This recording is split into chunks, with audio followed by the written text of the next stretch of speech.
दुख का कारण एक आदमी ने अपने जीवन भर पाई पाई इकट्ठा करके एक बंगले की तरह आलीशान घर बनवाया। इस घर पर उस आदमी का बहुत ज्यादा मोह था। वह घर की जी जान से देखभाल करता, छोटी मोटी प्रॉब्लम आए तो उसे तुरंत दुरुस्त कर देता। कई बार लोगों ने उसे उस घर को बेचने की सलाह दी। बहुत लोगों ने उसे बहुत अच्छी कीमत पर उस घर को मांगा भी था। उसका खुद का बेटा भी अच्छी कीमत मिलने से उस घर को बेचने के लिए तैयार था, लेकिन वो आदमी कभी भी उस घर को छोड़ने के लिए तैयार नहीं था। उसे जीवन में किसी भी और वस्तु से ज्यादा इस घर पर गर्व था, अभिमान था। एक दिन वो आदमी बाजार गया हुआ था। जब वह बाजार से लौटा तो उसने देखा कि उसके घर के सामने बहुत बड़ी भीड़ जमा है।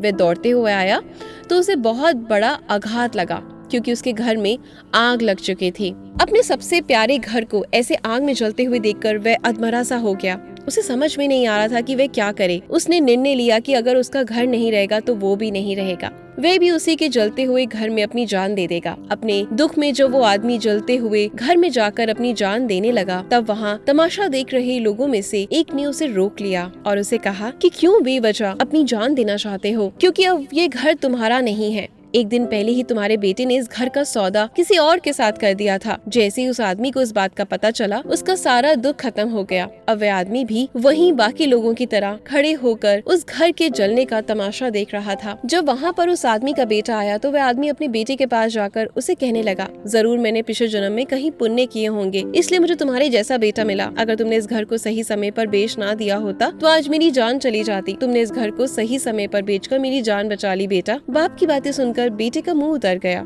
उसने बड़े दुख के साथ कहा कि पापा, मैं इस घर का सौदा करने के लिए जरूर गया था, लेकिन अभी इस घर का सौदा पक्का नहीं हुआ था। ये सुनते ही आदमी का दिल फिर से बैठ गया। वह अपना सर और छाती पीट पीट कर रोने लगा और कहने लगा कि मैं बर्बाद हो गया। पहले किसी और का घर जल रहा था, ये जानकर उसे खुशी हुई, पर अब उसका घर है ये जानकर दुख में बदल गई। तो दोस्तों, जिंदगी का भी यही मतलब है कि जब तक हमें ये लगता है कि हमारा नुकसान हो रहा है तो हमें दुख होता है, लेकिन वहीं अगर हम सोचते हैं दूसरे का नुकसान हो रहा होता है तो हमें कहीं ना कहीं दुख नहीं बल्कि खुशी होती है। एक आम सी बात लगती है कि हमारा तो बच गया, हमारे पैसे तो खराब नहीं हुए, हम तो सेव है, हमारे घर वाले तो सेव है। क्या सच में इतनी सेल्फिश जिंदगी हमें जीनी चाहिए? इतना सेल्फिश जो आजकल के समय इंसान हो गया है, क्या उतना ठीक है? तभी आजकल के समय में इतना ज्यादा क्राइम बढ़ता जा रहा है। कोई किसी के सामने किसी को जान से मार देता है और कोई उसकी मदद करने के लिए भी नहीं आता। कभी आपने सोचा है कि जिस तरह से आपकी सोच छोटी होती जा रही है, कि जिस इंसान को आप तकलीफ में देख रहे हैं और फिर भी उसका साथ नहीं दे रहे, तो क्या पता उसकी जगह कभी आप भी हों। तो बहुत छोटी सी जिंदगी है। जितना दुख जितना गम जब आपको खुद अपने लिए होता है, तो उतना ही दुख और उतना गम दूसरे के लिए भी होना चाहिए। यही जीवन का सही मूल्य है। हो सके तो जीवन में सबका भला करते चलें, खुश रहें और औरों को भी खुश रहने का मौका दें, और जरूर किसी न किसी की मदद करें, किसी के चेहरे की मुस्कुराहट का कारण बने। अगर आपको मेरी वीडियोस पसंद आती हैं तो वीडियो को लाइक और शेयर जरूर करें।